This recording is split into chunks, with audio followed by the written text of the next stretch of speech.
gosto de perguntar como é que as pessoas descobriram o seu chamado. No seu caso, então, assim, de forma sucinta, rápida, eu sei que você já respondeu isso inúmeras vezes, né? Uma família cheia de pastores também. Como é que você descobriu o seu chamado pastoral? Vamos lá, eu venho de uma família, como você antecipou, já cristã, uma família presbiteriana, né? Do lado do meu pai aí, do meu avô. São 6 gerações, né, de presbiterianos, né? São 5 gerações de pastores. Do lado da minha mãe é bem semelhante também. Então, eu fui criado, né, em uma perspectiva do Evangelho.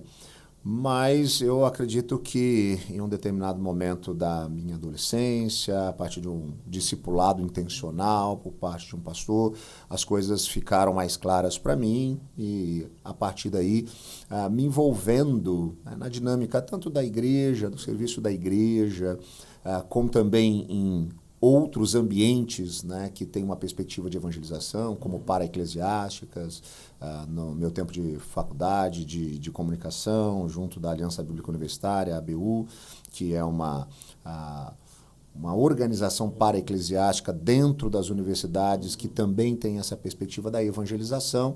Eu acho que tudo isso manteve, né, não só o meu foco no Evangelho, mas criou ainda mais em mim essa percepção de chamado, de vocação, até que em um determinado momento, quando eu achei que não ia mais, as coisas aconteceram. Mas já que a gente vai falar especificamente sobre plantação de igreja, eu acho que aí começa um pouquinho a percepção não só do chamado, mas o chamado para a plantação de novas igrejas. Porque quando eu estava na faculdade de comunicação, um grande desafio que eu percebia, Daniel, era conduzir algumas pessoas, né, em uma compreensão do Evangelho, e isso é bem complicado em um ambiente universitário, ainda mais em uma faculdade de comunicação, habilitação em jornalismo que eu fazia. Então eu estava numa sala de aula com 60 pessoas, onde o único cristão evangélico era eu. Então isso era por si só um desafio, e às vezes eu gastava 2, 3, 4 meses para ganhar a oportunidade de levar algum colega até alguma igreja. E eu confesso para você que eu tentei diversas vezes, né, fazer isso, e quando depois de 3, 4 meses eu consegui, enfim, uma oportunidade e eu levava, e a sensação que eu tinha era que, independente da igreja, do estilo, da denominação, aquele meu trabalho de 4 meses tinha sido jogado no ralo. E isso geralmente acontecia por uma percepção da falta de preparo das igrejas no que diz respeito a receber pessoas que não estão acostumadas a irem à igreja. E então algumas falas ou algumas maneiras de se comportar, elas tornavam aquele ambiente muito distante, né? E muitas dessas igrejas nem sequer o evangelho, que era o alvo que eu queria trazer àquelas pessoas, era pregado. Então isso eu acho que é talvez a pontinha do iceberg, é aquilo que começa a criar em mim um sonho, antes mesmo de vir para o seminário, de experimentar a ideia de uma nova igreja que fosse focada, orientada, né, na evangelização, estivesse preparada para receber pessoas que nunca estiveram dentro de uma igreja, ou que talvez tiveram frustrações e decepções com a igreja. Então, eu acho que isso moveu muito meu coração. Então, quando eu chego no seminário e começo a ouvir um pouco mais sobre isso, e é interessante porque 20 anos atrás isso era bem incipiente, né, completamente diferente do que a gente vê hoje. Nós nem sequer tínhamos uma disciplina oficial no seminário para a plantação de igrejas, né? Então era algo que não se falava muito. Então aquilo começa a brotar no meu coração. Quando eu chego aí, existe uma possibilidade. E é interessante porque isso começa a tomar cada vez mais um lugar, né, importante no meu coração, e uma certeza de que era isso que eu queria fazer. E era algo muito estranho para as pessoas, porque na cabeça das pessoas, principalmente quem estava envolvido com a igreja, no caso específico da nossa denominação que é o CIRO, que é a Igreja Presbiteriana do Brasil, plantação de igreja era para aquela pessoa que tinha dado errado em todos os lugares. Então, geralmente, quem plantava igreja? Ou você tem um cara é pastor, aí ele foi pastor nessa igreja, não deu certo. Aí saiu daqui, foi para outra, não deu certo. Saiu daqui, foi para outra, não deu certo. Ninguém quer mais o cara em nenhuma igreja e no presbitério, mas ele ainda é pastor. O que faz com esse cara? Então manda ele começar um trabalho, manda ele plantar uma igreja, porque pelo menos assim ele começando, né, não tem jeito de ninguém mandar ele embora. E geralmente mandar para aqueles bairros mais distantes, né? E sem nenhum planejamento, né, sem nenhuma estratégia, sem nenhum preparo, sem nenhum suporte, e aí as coisas eram fadadas a dar errado, elas já começavam errado. Então o cara passava 10, 15, 20, essas igrejas, entre aspas, estavam lá há 30, 40 anos e nem sequer conseguiam ser chamadas de igreja porque elas não tinham uma estrutura que as definisse assim.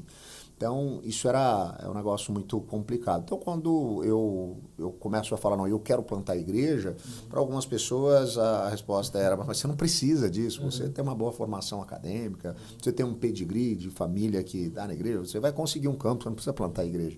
Como se plantar igreja fosse algo que você usasse na incapacidade de conseguir um emprego no ministério, né?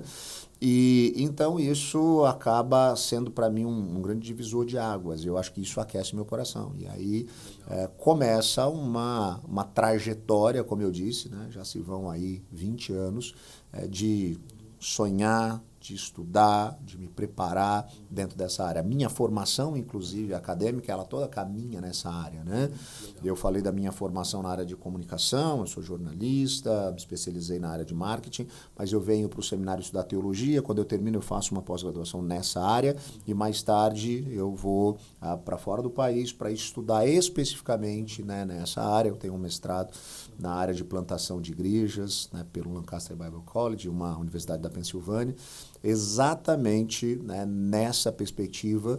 E então, academicamente, foi onde eu gastei a maior parte do tempo dos meus estudos e de maneira muito prática, né, envolvido aí, eu diria, com pelo menos 3 projetos de plantação, né? A plantação de 2 igrejas, a plantação de um campo e ainda, no intervalo disso, a revitalização de uma igreja. Foi aquilo que eu tive que atuar, né, ao longo desses meus quase 20 anos aí de ministério. Legal. Então a plantação para você foi um sonho e um desejo, vamos dizer assim, quase de adolescente. Eu diria, assim, da minha primeira fase da vida adulta, da juventude, ele já é algo que aquecia e com certeza desde os meus primeiros passos no ministério. Era uma certeza e uma convicção. Eu lembro que quando eu estava no último ano dos meus estudos no Seminário Presbiteriano do Sul, aqui em Campinas, alguém me perguntou onde você se vê ministerialmente daqui a 5 anos. E eu respondi em menos de 10 segundos, terminando de plantar a primeira igreja, né, que eu vou ter me envolvido, né, organizando a igreja que eu plantei. E é interessante porque foi exatamente esse o prazo. Né? 5 anos depois, eu termino os meus estudos em 2007, eu faço a minha licenciatura em 2008, já começando o grupo base de uma igreja aqui na região, na cidade de Jaguariúna. Então a gente tem o início dos cultos em 2009, e aí trabalhamos aí a igreja de 9, 10, 11, e aí em 2012 a gente organiza a igreja e é exatamente esse período, né? Uma faixa aí de quase 5 anos, exatamente onde eu estava, onde eu tinha me programado, onde eu sonhava estar, né? Então é algo que sempre fez parte, inclusive, do meu planejamento para a vida. Legal. É interessante você falar isso, porque eu lembro na minha época de jovem, adolescente, eu nasci num lar cristão, presbiteriano, aqui na primeira IPI de Campinas, e quase não se falava em plantação de igreja. Então eu lembro que na época a gente começou um trabalho no Jardim Florense devido a uma senhora que ia lá para o Florense, ia dar um estudo bíblico quase que debaixo da árvore, e aos domingos em um ônibus buscava esse grupo e trazia aqui para o centro de Campinas. E esse trabalho começou lá e surgiu uma congregação. Mas não tinha um trabalho forte assim de...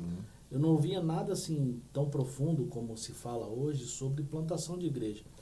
Para mim, especificamente, eu comecei a ouvir mais sobre esse assunto depois que eu conheci mais o Ministério do Agreste. Isso vai ser por volta de 2012, 2013, que eu já sabia da existência do Agreste, mas quando eu comecei a conhecer mais o Ministério profundamente, né? Aí...